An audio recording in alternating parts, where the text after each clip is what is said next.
Good morning. Today is the 8th the 9th of the first Adar and the 18th of February. And we're on Daf Samachay 65, folio 65, side A. We're at the very end of it. And now, so we said, yes, on Friday we said that to access that which is above, even faith cannot access beyond what we call the surrounding light and the integrated light, which is the two types of light that were created during creation. So faith even can't get beyond that. I was going to say that in a certain sense, the equivalent, we talked about this once, that the Rebbe Rashab says you need to bring two parables in order to grasp each issue in Chasidus or in Torah. So the two parables one needs to be from science, one needs to be from psychology. So in science, it's what we call the cosmic background radiation. It's like when you take your telescope and you go as far back as you can in time, looking with this idea that the deeper you look into space, the further back in time you're going. So at some point there's like a wall of radiation you can't see through. It's called the cosmic background radiation. It's like at 3 degrees Kelvin.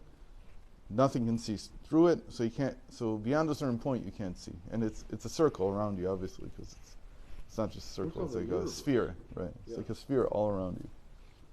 So that's the parable. That's how you can understand this in the physical world, that there's a limit to what you can see. And then in the psychology, it's what I talk about a lot of times, that a person can't know his true nature. A lot of people talk about authenticity and being my real self, or whatever those things mean. Actually, I had a conversation about this with my wife last night, and I came away very surprised to hear that people still believe in that, because the basic premise is that you cannot know yourself. There's no way that you can know yourself. And yet you function. That's what we're going to see in a moment. We can't see beyond the cosmic background radiation, and we can't see beyond a certain point, like how we are. Who we are before we begin to form in this world. You can't see that. You can't. I see what you're saying. You can't understand. It's not just self-understanding. It is self-understanding, because in the end, it's like people want to be authentic. They mean, correct. I want to be the way I was created, or something like that. There's like some kind of point of inception that is the true me, and that cannot be seen. That nobody can see, and you don't understand. I use authenticity in a more. In a more day-to-day sense, yeah, that exactly, I'm doing yes, that type of authenticity is fine. That's different. Yeah, right. Yeah. I understand. Then about authenticity, people say, I need to understand.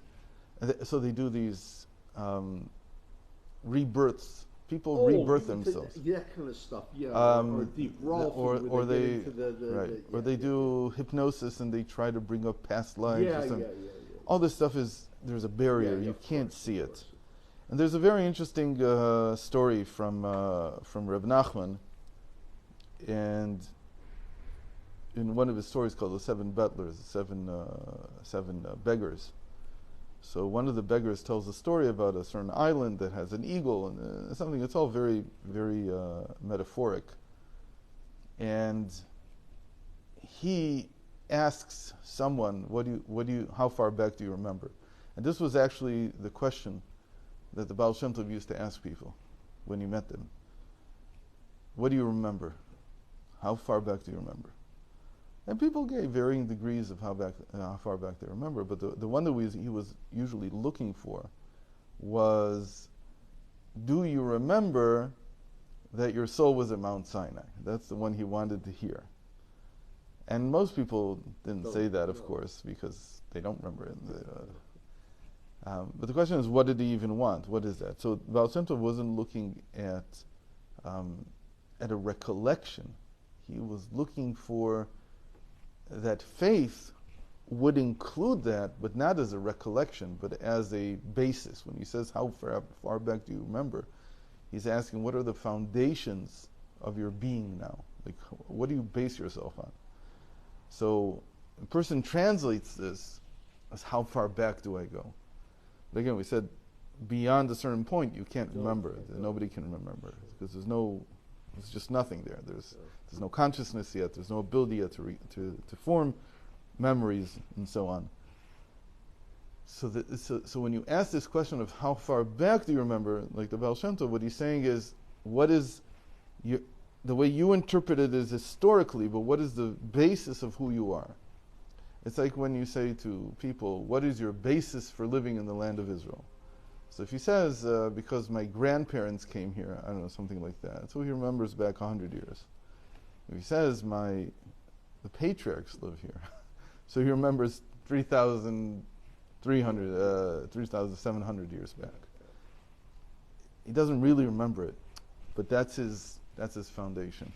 In any case, so let's get back to here. So faith can be something that can grasp further back, but it's not faith of the nature of beyond the creation, either of myself or of the universe. It's faith that comes and says, actually, this is a present faith. It's something about the present. I have this faith, it's here, and as we'll see, it's a lot about the future, but that's for later. Okay. So he says, so all that is about faith. Because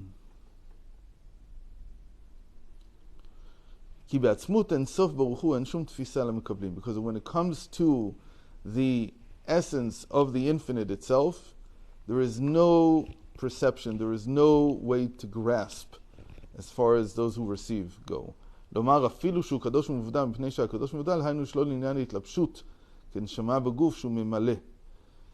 even when we say that he is holy and he is separate, what we mean to say he's separate from enclothement. He's not like a soul in a body. So that's the mamale. That's what we mean when we say the integrated light. That it's that God appears like enclosed within reality. And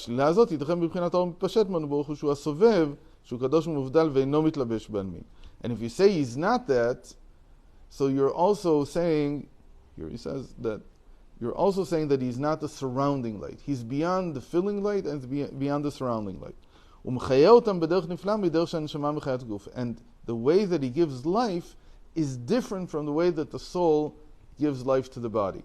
It's not through enclothement. But when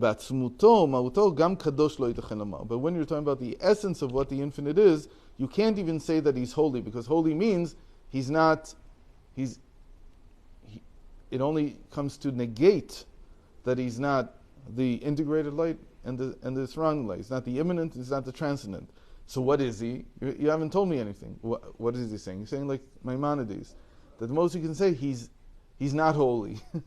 But you don't want to say that, because you can't say that either. So it's all only by way of negation theoretically, but even negation doesn't get there. There's nothing you can say. But rather, like Isaiah says in chapter 37, verse 20, you, Hashem, are alone. That's all I can say. I can't say anything at all. And what does it mean that he is alone? That is the source of what we mean to provide sustenance to shepherd faith. That's where that sustenance comes from. We said that faith doesn't get there. The faith can't reach there. But what drives the faith in our reality, long after that, comes from there. Dehainu, what does it mean? So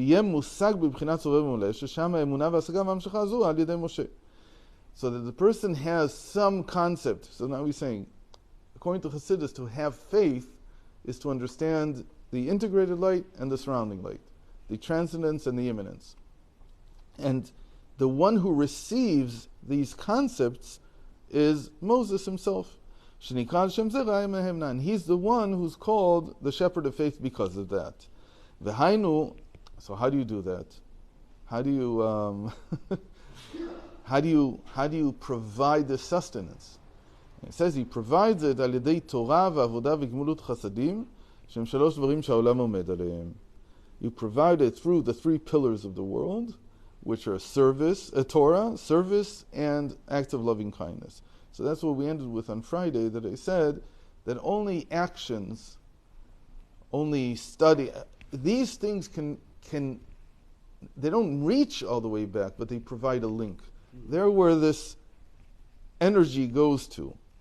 So when a person is learning Torah, or when a person is serving God, or when he's doing acts of loving kindness for others, these three pillars, what we mean to say is that these three pillars are like the conduits through which you can get this type of sustenance from before creation, from before the surrounding, and meaning they give you a sense that there is something above, beyond, and, like we said, they nurture your understanding of transcendence and immanence. How's that? So obviously Torah is the immanence, because the whole point of Torah is that it becomes something integrated into you.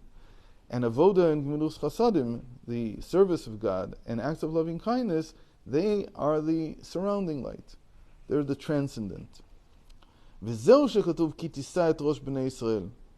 And that's why the parsha, next week's parsha actually, starts with when you elevate the head of the Jewish people.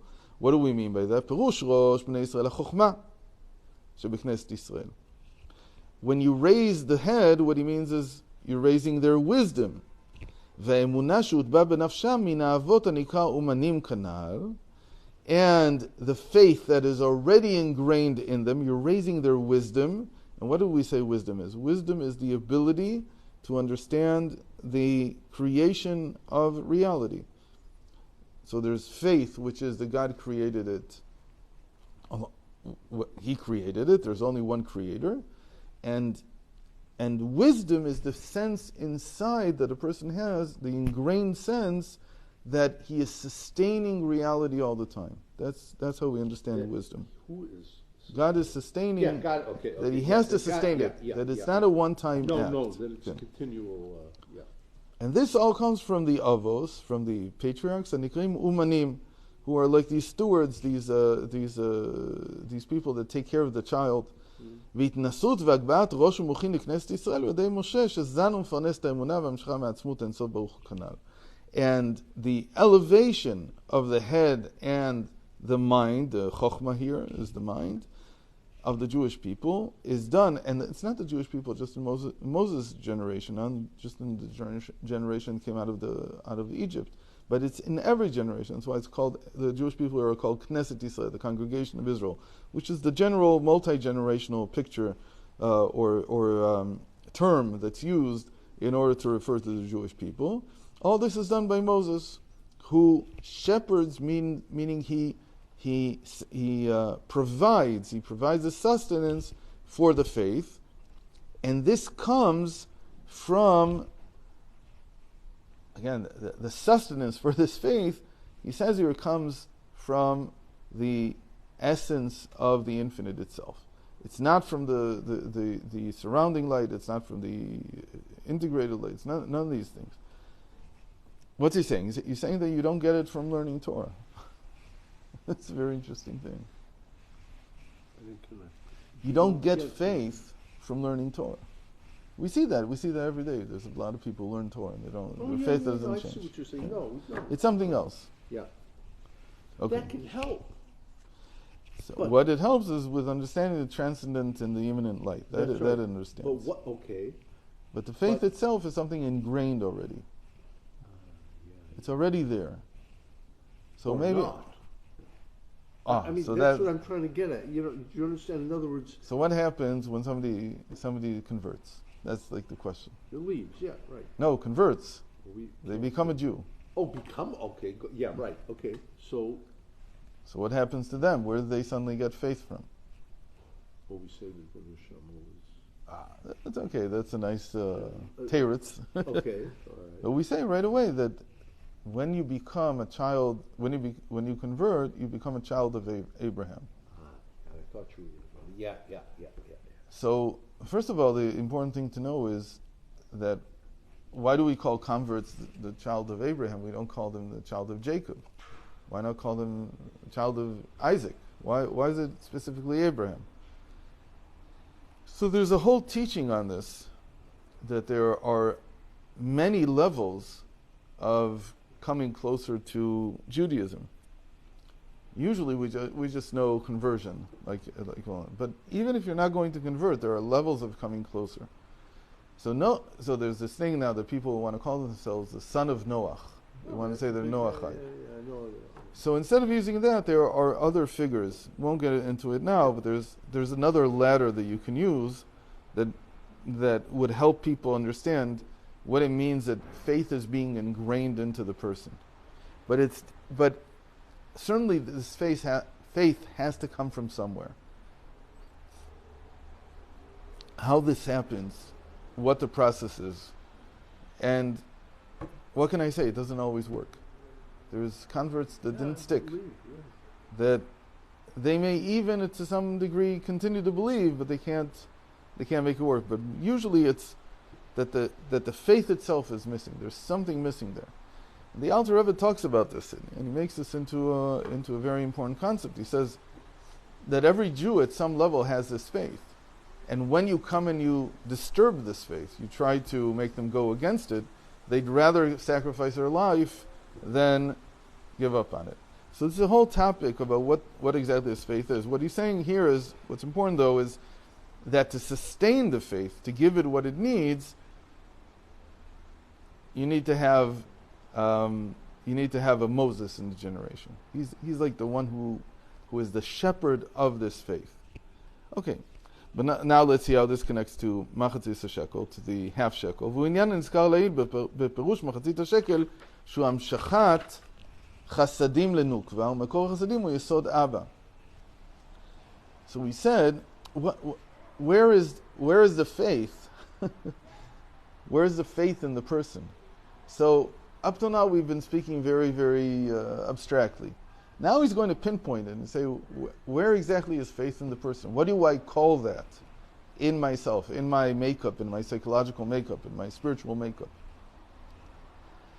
So he says, we talked about that the Machatzit HaShekel, the half shekel, is like giving half the energy, half the loving kindness that Zah has to its feminine counterpart.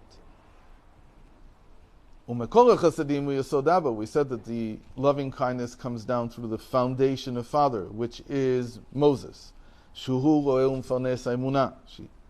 But the faith itself, nukva. To sustain the faith is actually to sustain my feminine counterpart. That's where my faith lies. It's a very interesting idea. Why would I call it my nukva? Why would I say that it's my feminine counterpart? So he says here, כי שורש החסדים אלו מאוד נעלה ממה החדש וממצחא דאק. He says the root, we said that it comes from a very, very high place, from the essence of the infinite. So as loving kindness, it comes from a place that's higher than the new name Ma, which is in the forehead of Ak. What are we talking about? It says that after the world shattered, so God brought out from the emanator, from the first emanation, is called primordial man.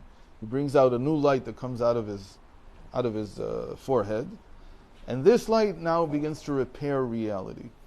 And so it repairs it until a certain point, and from then on it's our duty to continue to repair the reality that's shattered. So what does it mean that comes out of the forehead? It means that it's will, and that it didn't come out of the regular places light came out of in the world of chaos, or the world of the points as it's called. All the light came out from the ears, from the nose, and from the mouth. And then the lights of the eyes were the ones that actually were too much, and that's why things shattered. What this all means, we don't have time now to get into. The point is that this is higher than that type of name, meaning that what he's bringing down, what Moses is bringing down, is obviously higher than the rectification of the world, of rebuilding the world. It's not that type of sustenance. Kamvual b'mitzvat milah. In mitzvat milah, if somebody wants to see where it is, where he talks about it, so it's in page 8, folio 8, I think. No, I looked at it yesterday, just to know where it is.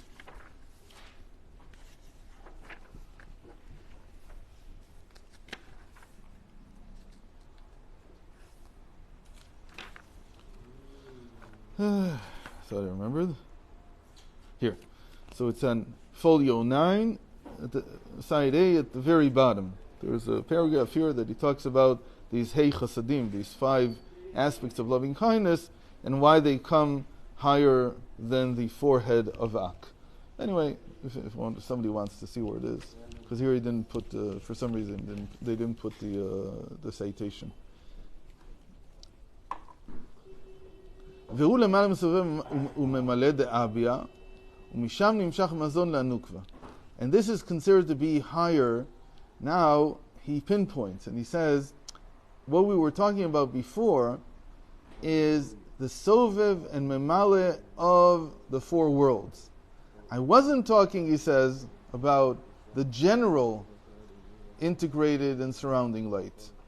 I'm talking about the integrated and surrounding light of the 4 worlds, meaning that the moment that you get to primordial man who perceives these 4 worlds, it could be from anywhere there. He just told us it's higher than the forehead. So where's it from? So it's coming from a place in what we call the world of chaos. It's something higher than that. I don't know. He doesn't say where. He says, but that's really what I meant when I said the surrounding and filling light. ומשם נמשך מזון לנוקבה, הנקראת כנסת ישראל. And that's where sustenance is coming to the feminine counterpart from. That's where it's coming from in order to give it faith. Now, before going on, we just have to say before continuing tomorrow, we have to say something about this. What's he saying? What is all this about? He's doing all these complex calculations about where it's coming from, what it's not, how. So what is he trying to say? The bottom line is that as much as faith is ingrained, the bottom line is if you don't have a Moses of a generation, the faith wanes. It maybe wanes is the wrong word. I don't remember which one is increasing and which one is decreasing. It decreases. So you find generations that didn't have someone like the Rebbe whose faith faltered. Faltered. It was weak. You mean where there wasn't a, yes. When there wasn't someone who was an extension of Moses in that generation, so they had faith. It's not that they didn't have any faith. Good question. But we see that there were generations. There was nobody picking up the mantle. Nobody holding them together. And so we see these generations falling. Hashem never leaves us. No, Hashem doesn't. Ever. But Moses, the extension of Moses into every generation, for whatever reason, we don't see who it is. And nobody's building up the faith, or at least the message is not getting through. Could be more than that. What do you mean? No, well, we say that there's one extension there's one into every generation. Why? The Barachad Ladol says the Talmud that there's one leader in every generation. There's many leaders, but there's the leader of all the leaders. Yes. Rosh Bnei Yisrael, the head of all the Jews. You're saying there's only one. In the same way that Moses was only one. When we say the extension of Moses, we mean there's someone. Who is the someone? So in some generations you look back and you see that there was nobody shepherding the faith. What is it saying? It's saying that it's not enough to have something ingrained. You have to actually have somebody working on it while you're alive. You don't think the Brisker Rav could have been someone in there? Do you understand? I don't see it. I don't see it. It's a different type of thing. Completely different. It's not a leadership. It's not a leader. It's a leader of a small people. Tremendous man. Yeah, of course. On But a he's not. tremendous level. But what? Something's missing. What It's was not like he Moses. Basically saved Jewry. What do you mean? Oh boy. Here? No, here there was someone Who else. went to him? Who went to him? Everyone. Okay. In other words, the Eidi Charedis,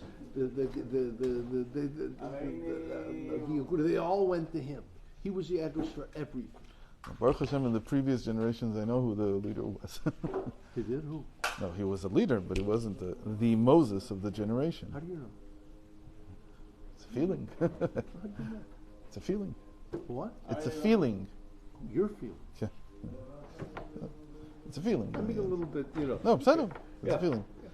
But the point is that, like anything that's ingrained, even if a person has tremendous talent from birth, if it's not developed, if it's not continued to be shepherded, if somebody's not coaching it into development, it decreases. It's not able to sustain the person. And it falters.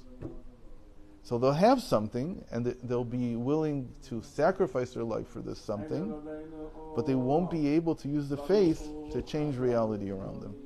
It won't be a power, it won't be a faculty that changes the way that they work, the way that they live, the way that they breathe, the way that they do everything they do.